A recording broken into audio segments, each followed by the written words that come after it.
जी हां दोस्तों, देश भर के लाखों केंद्र कर्मचारी पेंशनर के लिए आगे आज की 5 महत्वपूर्ण खबरें। सभी कर्मचारी व पेंशनर के लिए वीडियो काफ़ी इंपॉर्टेंट है, तो आप सभी से पहले छोटी सी गुजारिश है कि वीडियो को अपनी तरफ से लाइक कर दीजिए, क्योंकि आपका एक लाइक ही हमारी मेहनत का फल होता है।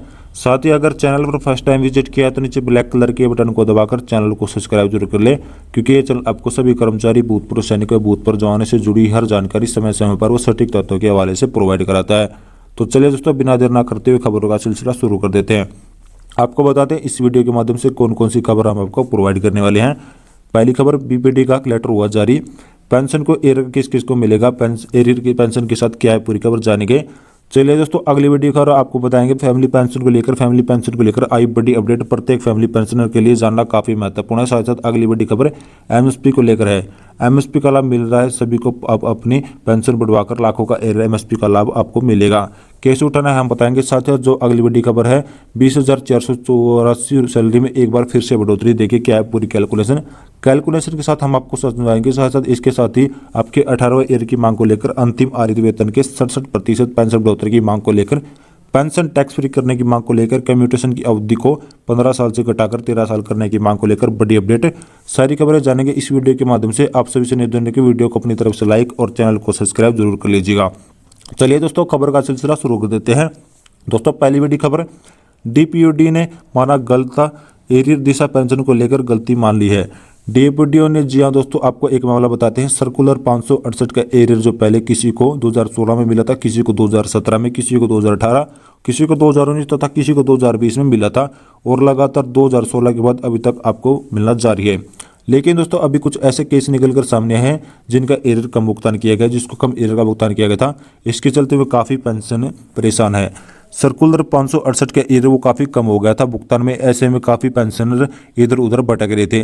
चलिए दोस्तों, हाल ही में एक मामला निकलकर सामने आया है जिस पेंशनर को दोबारा से डिफरेंस अमाउंट के एरियर का भुगतान किया गया है। चलिए इस केस को समझते हैं।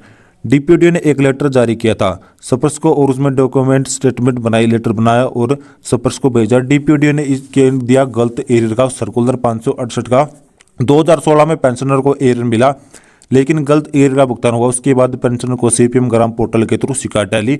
फिर डीपीडीओ ने खुद अपनी गलती मान ली, हमने एरियर का भुगतान नहीं किया, जितना 7वें वेतन का किया जाना था उतना नहीं हो पाया। ऐसे में हमारी ओर से कोई बड़ी गलती हो गई। बाद में पेंशनर की मृत्यु हो गई। 2016 में उसे एरियर मिल गया था, जिसके बाद उनकी मृत्यु हो गई थी। जी हाँ दोस्तों, पेंशनर को तो एरियर मिल गया, लेकिन बाद में पेंशनर की डेथ हो गई थी। फिर उसकी स्पाउस ने, उनकी वाइफ ने फैमिली पेंशन को पता चला कि एरियर वास्तव में मिलना चाहिए, तो उतना नहीं मिला, कम एरियर मिला है, बल्कि एक्चुअल में इतना एरियर होना है था।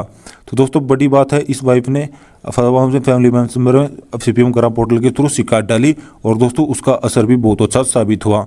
ज्यादा तो सीधे डीपीडी ने अपनी गलती मान ली और लेटर बना के दिया सपर्स को, और फिर एरियर का भुगतान हुआ। दोस्तों, ये बहुत बड़ी बात है। अगर वाइफ सब अपने बल पर सीपीएम ग्राम पोर्टल के थ्रू अपनी शिकायत डाल सकती है और इतना बड़ा वो काम कर सकती है, डीपीडीओ का लेटर बना के देता है सपर्स में, इसका अच्छे साथ ही अगर ऐसी गलती हुई तो आपको 568 का एरियर जो मिला वो नहीं मिला। यदि मिला तो आपको एक बार वेरीफाई करें। 568 का एरियर जो भुगतान हुआ था वो भी सही हुआ। ऐसे में यदि आपका गलत हुआ तो आप भी सीपीएम ग्राम पोर्टल के थ्रू अपनी शिकायत डाल सकते हैं और एरियर का जो काम मिला है उसका भुगतान कर सकते हैं।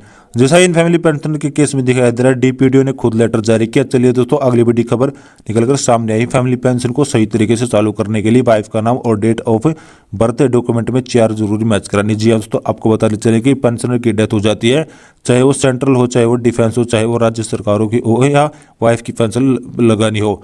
दोस्तों, वाइफ की स्वभाव हो जाती है, कुल रूल्स फॉलो करने होते हैं। ऐसे में दोस्तों को वाइफ का नाम है जो डॉक्यूमेंट ऑफ बर्थ में डॉक्यूमेंट में वेरीफाई करनी होती है। आपको बताते चले कि 4 डॉक्यूमेंट में सबसे पहले PPO pension amount order match करवाना चाहिए, फिर बैंक अकाउंट में ज्वाइंट हो उसके बाद मैच करना चाहिए। अगर बैंक से पेंशन है तो पेंशन का जो अकाउंट है वो मैच करना चाहिए। अगर इस पर्स में माइग्रेशन हो रहा है तो सर्विस में जो प्रोफाइल है उसे मैच कराना काफ़ी जरूरी है। डॉक्यूमेंट में अपना नाम और फिर से डेट ऑफ बर्थ मैच करानी चाहिए। फिर दोस्तों, जो आपका आधार कार्ड है वो भी मैच करना चाहिए। फिर वाइफ का जो पैन कार्ड है उसे भी मैच कराना चाहिए। अगर इन चारों में वाइफ का नाम और डेट ऑफ बर्थ मैच होती है तो फिर दोस्तों वाइफ को फैमिली पेंशन देने से कोई मना नहीं कर सकता। दोस्तों, जितने भी केस निकल कर सामने विभाग के पास वो इसी के लेकर निकल कर सामने आए हैं। वाइफ का जो सरनेम है उसे कोई टाटा मैच है, या स्पेलिंग में कोई मैच है, या डेट ऑफ बर्थ में कुछ डॉक्यूमेंट में भी मैच है। इसी के चलते फैमिली पेंशन शुरू करने में काफ़ी दिक्कत होती है।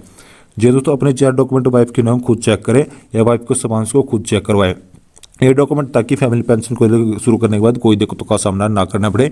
चलिए दोस्तों, अगली बड़ी खबर आ चुकी है। तो दोस्तों अगली बड़ी खबर है सीपीसी नियम सूबेदार की तरफ सिपाही हवलदार को तथा सूबेदार को सीपी में फायदा नहीं मिला। वो सूबेदार के एमएसपी को ले सकते हैं जिन सूबेदार ने 8 साल में एक रंग में गुजार दिए। जैसा कि आपको पता है जेपीपी का रूल है, यानी अगर आप एक रंग पे 8 साल गुजार सकते हैं तो अपने नेक्स्ट फाइनेंशियल अपग्रेडेशन मिलता है। लेकिन रूल के मुताबिक रिकॉर्ड ऑफिशियल लेटर के अनुसार आपको 3 फाइनेंशियल अपग्रेडेशन मिलते हैं, 8 साल, 16 साल, 24 साल और दोस्तों उनके नायब सूबेदार तक आपको एमएसपी मिलती है। जैसे कि कोई सिपाही के नायक है, अगर उनकी क्लीनिंग फाइल सर्विस 16 साल से ऊपर हो रही तो आप हवलदार की पेंशन ले सकते हैं। उनकी फाइल सर्विंग 2024 से ऊपर है फिर आप सूबेदार की पेंशन ले सकते हैं।